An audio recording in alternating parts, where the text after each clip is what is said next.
First, the highlights. Lagos State Governor urges ECOWAS External Court to safeguard human rights, bolster legal systems to ensure easy access to justice. President Tinubu swears in newly appointed National Assembly Service Commission chairman members, 2 new permanent secretaries. On the foreign scene, Rwanda in early stages of talks with President Trump's administration to accept migrants deported by United States. And in sport, for Nigerian international Dosu Joseph tips Flying Eagles as winner of Final Group B 2025 Under 20 AFCON Under 20 Africa Cup of Nations. And now the details. I am Akan Usen.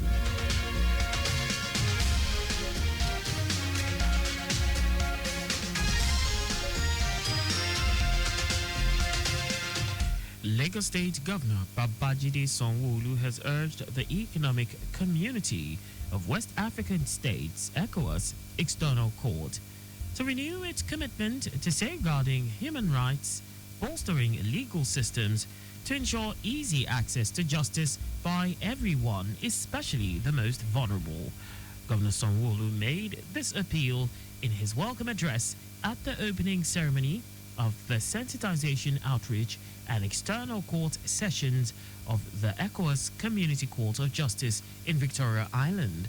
The governor, who commended the president of ECOWAS Community Court, Justice Ricardo Goncalves, for choosing Lagos as host, maintained that collaboration and leveraging innovative partnerships between the ECOWAS Court and organizations such as the UN Refugee Agency, UNHCR, could tackle the urgent challenges faced by the region to sustain the ideals of equity, peace, and prosperity for every citizen.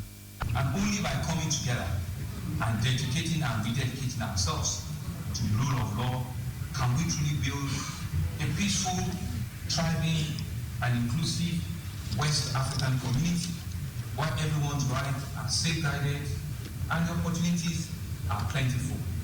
Today's gathering, therefore, reflects that spirit of collaboration, and we believe it results as we join forces to strengthen our institutions and to bring justice closer to the people that we all serve.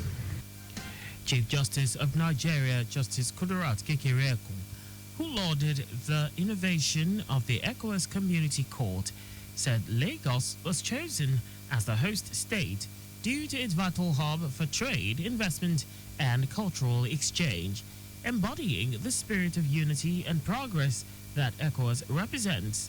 Kekereekun, who assured the public of speedy dispensation of free and fair justice, also promised to ensure that judgments delivered at the ECOWAS Community Court are implemented at the national judiciary. Judicial cooperation is the cornerstone of legal integration in any regional community. Within ECOWAS, where the ideals of free movement, economic development, and political stability are essential goals, our legal systems must operate in harmony. Also at the event, a former president of the ECOWAS Community Court, Femi Falana, commended the Community Court for expediting judgment and electronic filing system from the comfort of their offices as part of technologically driven judicial system.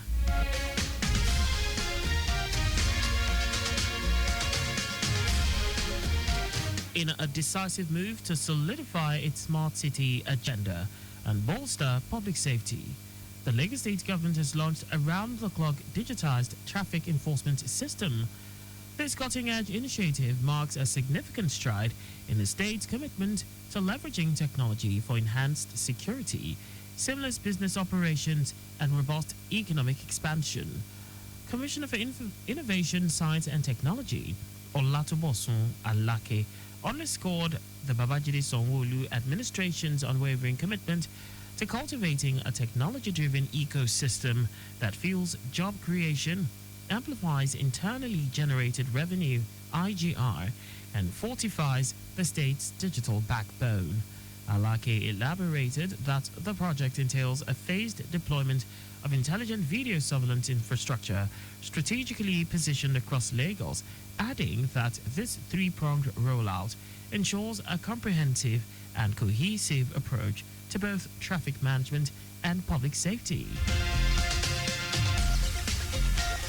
A total of 25 teachers have been selected to serve as matrons and patrons of the Kings and Queens Club, a student-based initiative of the Lagos State Domestic and Sexual Violence Agency, DSVA, aimed at promoting leadership, safety, and awareness among young people. They were selected at a two-day training workshop organized by the DSVA in Badagry.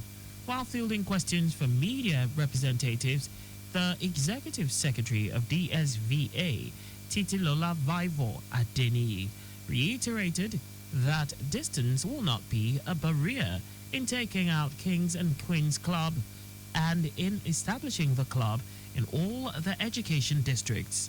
Viva noted that this is the first time the club will be established in schools in Badagry. And now to the rest of the stories. President Bola Tinubu has sworn in the newly appointed chairman of the National Assembly Service Commission, Saviour Enyekere, 12 commissioners and 2 new permanent secretaries. The swearing-in ceremony held at the council chambers of the State House, Abuja, in 2 segments and was followed immediately by the Federal Executive Council meeting. Chairman of the National Assembly Service Commission, Saviour Enyekere, is an environmental expert and former Deputy Chief of Staff to the Senate President and will serve a renewable 5-year term as Chairman of the Commission. Each Commissioner will also serve a renewable 5-year term. The 2 new federal permanent secretaries are Mr. Rafiu Adiladon from Oyo State and Mr. Mukhtar Mohammed from Jigawa State.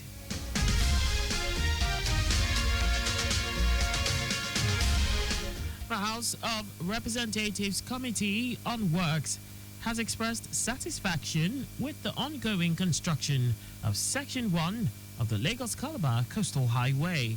Chairman of the committee, Akan Alabi, gave the commendation during an inspection tour of the project as part of the oversight function of the committee.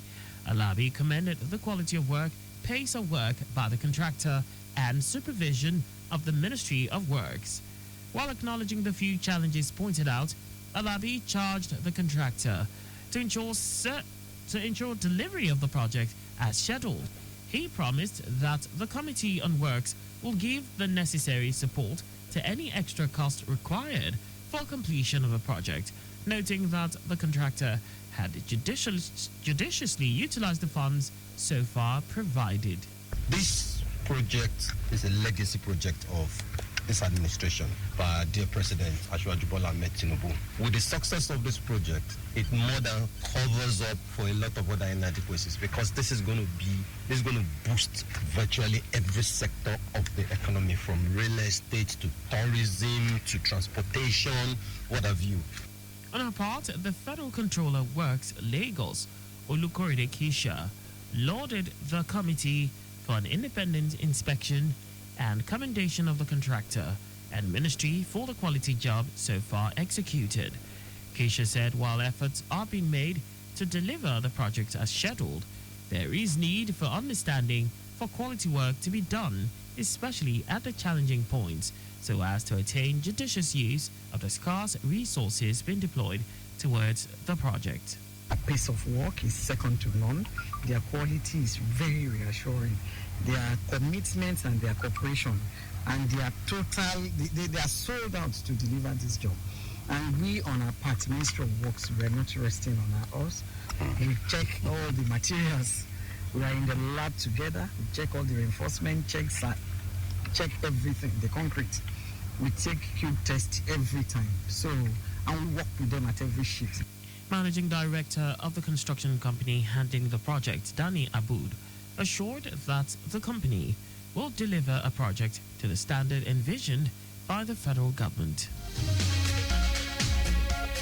Over 1.5 million candidates scored below 200 in the 2025 Unified Tertiary Matriculation Examination, UTME, out of more than 1.9 million candidates who sat for the examination across the country.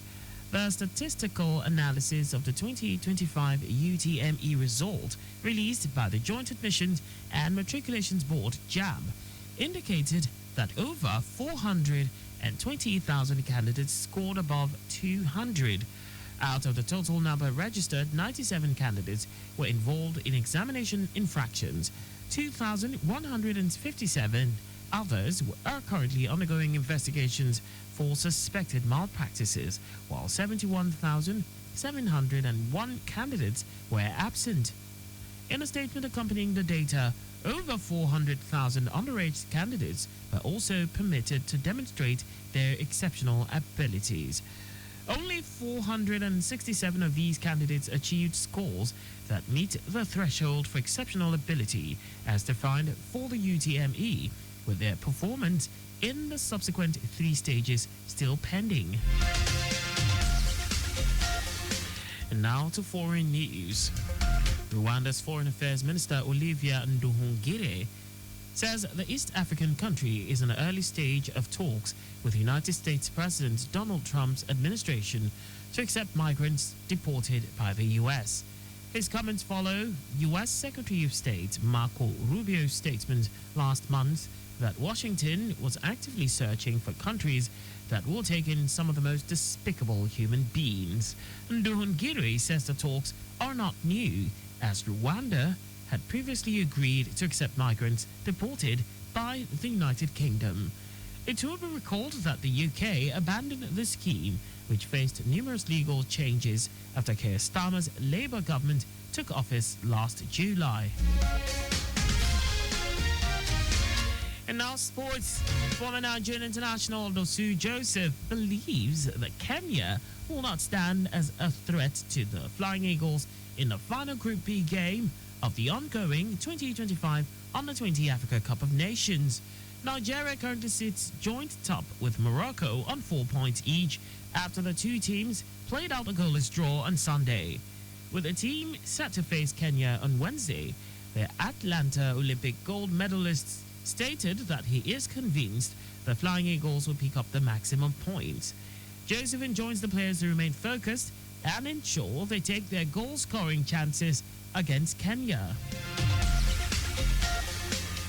And that's all for the news at 6. Make sure your mirrors are intact. Always use them to stay aware of happenings as you drive. You can follow us and like all our various social media platforms on X at Traffic Radio 961, Facebook Lagos Traffic Radio 96.1 FM, Instagram Lagos Traffic Radio 961. On YouTube, subscribe and watch us live on our channel, Traffic Radio 961. You can also visit our website on www.trafficradio961.ng.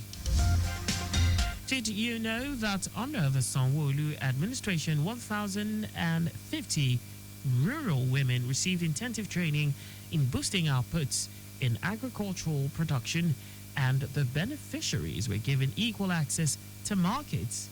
You can get more details on the Lagos State Government website. To end the news, here are the highlights of the major stories.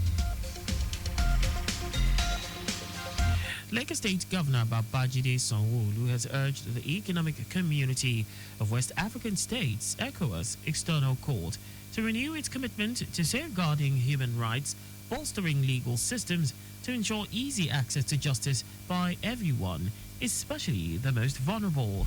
President Bola Tinubu has sworn in the newly appointed chairman of the National Assembly Service Commission, Saviour Enyekere, 12 commissioners and 2 new permanent secretaries.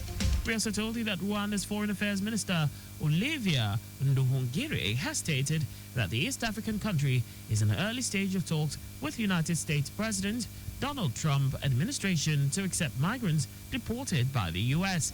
And in sports, former Nigerian international Dosu Joseph has expressed his confidence that Kenya will not stand as a big threat to the Flying Eagles in the final Group B game of the ongoing 2025 Under-20 Africa Cup of Nations.